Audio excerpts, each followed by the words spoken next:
Πελοπόννησο. Μη γυρνάς ρε τούμπα ρε, θα φαίνομαι έτσι.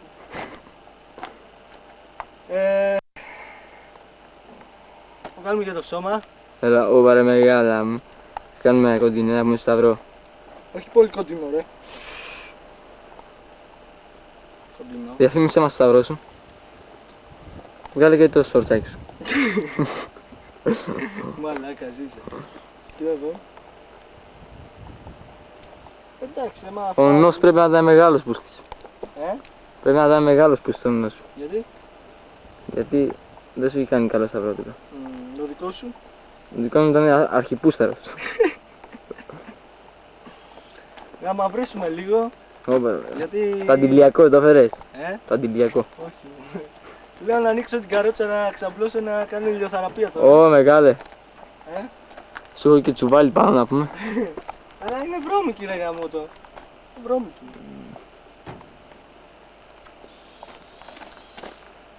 Και σε... Τι ώρα αρχίζει το πανηγύρι? Του Αγίου Πούτσου. Λέγε ρε. Ξέρω εγώ ρε, πού θα ξέρω. Τέλος πάντων, πούμε κατά τις 9.30, 10. Γύρω στις 9.30 με 10 θα λυτέψεις.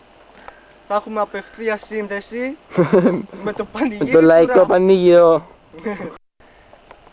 Θα έχουμε απευθεία σύνδεση Τον λαϊκό για να πανήγυρο. σας δείξουμε το πανηγύρι που θα γίνει στο ράφτη. Και κάτι Αμερικάνες θα πούμε λουκούμι. Ναι, θα τις γνωρίσω. Και για να μην έρθει από κάτω άλλος.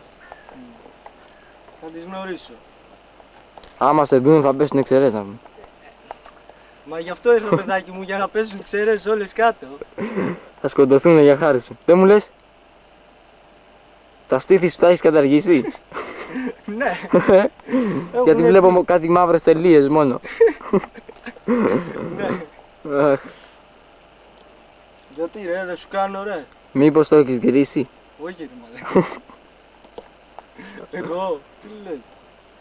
Είμαι άντρας. Εγώ. Σώπα ρε με.